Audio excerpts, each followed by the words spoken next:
घर घर भक्ति की शक्ति चैनल में आपका स्वागत है। द्वापर युग में पांडव वनवासी का जीवन जी रहे थे और महाकपटी दुर्योधन हस्तिनापुर में एक राजविलासी जीवन जी रहा था।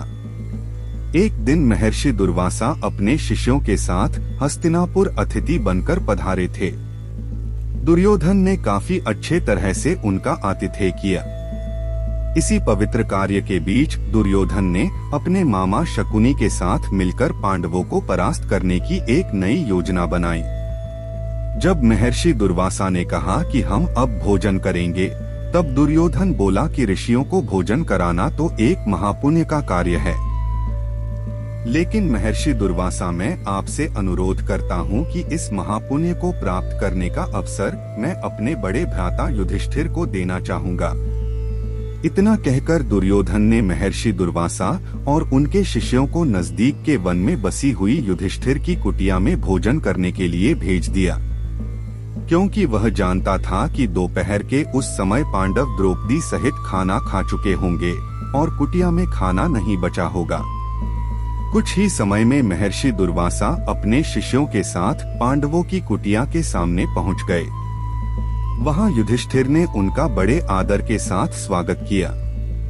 महर्षि दुर्वासा ने युधिष्ठिर को दुर्योधन के साथ हुआ अपना वार्तालाप बता दिया और उन्होंने कहा कि मैं और मेरे शिष्य स्नान के पश्चात भोजन ग्रहण करेंगे। इतना कहकर वह सभी ऋषिगण स्नान करने के लिए नदी पर चले गए। धर्मराज युधिष्ठिर ने यह बात तुरंत जाकर द्रौपदी को बताई। द्रौपदी ने कहा, इस वक्त तो हमारे पास कुछ भी भोजन शेष नहीं है। द्रौपदी का दिल यह सोचकर घबराने लगा, अगर ऋषियों को भोजन नहीं कराया तो उन्हें महर्षि दुर्वासा के क्रोध और शाप का पात्र बनाना पड़ेगा। उस कठिन घड़ी में द्रौपदी अपने मित्र सखा कृष्ण को याद करने लगी। उसी वक्त लीलाधर कृष्ण ने द्रौपदी की कुटिया के अंदर प्रवेश किया। उन्हें देखते ही द्रौपदी उनके पास दौड़ती हुई गई और उन्हें अभिवादन करके अपनी समस्या बताने लगी। कृष्ण ने कहा, द्रौपदी अपनी समस्या को कुछ समय के लिए भूल जाओ और सबसे पहले मुझे कुछ खाने को दो, मुझे बड़ी जोरों की भूख लगी है। तब द्रौपदी ने अक्षय पात्र लाकर कृष्ण के हाथ में रख दिया, साथ ही अपनी समस्या भी बताई। महर्षि दुर्वासा और उनके शिष्य कुछ देर में भोजन करने के लिए आने वाले हैं, लेकिन घर में तो जरा सा भी भोजन शेष नहीं है। द्रौपदी की बात सुनकर कृष्ण मुस्कुराए और पात्र में देखने लगे। उस पात्र में चावल का सिर्फ एक दाना बचा था।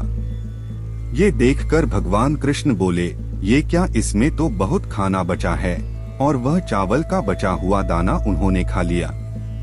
इधर कृष्ण के चावल का वह दाना खाते ही उधर स्नान करके नदी से बाहर निकले महर्षि दुर्वासा और उनके शिष्यों का पेट भर गया और उन्हें डकारे आने लगी और वह युधिष्ठिर की कुटिया की ओर जाने के बजाय अपनी यात्रा के लिए प्रस्थान कर गए। इस तरह चावल के एक दाने से ही कृष्ण भगवान ने ऋषियों का पेट भरकर उनके क्रोध और शाप से पांडवों की रक्षा की। आप लोगों को ये कहानी कैसी लगी, कमेंट करके जरूर बताएं। हमारा उद्देश्य है घर घर भक्ति की शक्ति को पहुंचाना। अगर आप लोगों को ये कहानी पसंद आई हो तो वीडियो को लाइक करें, शेयर करें और चैनल को सब्सक्राइब करें। जय श्री कृष्ण, राधे राधे।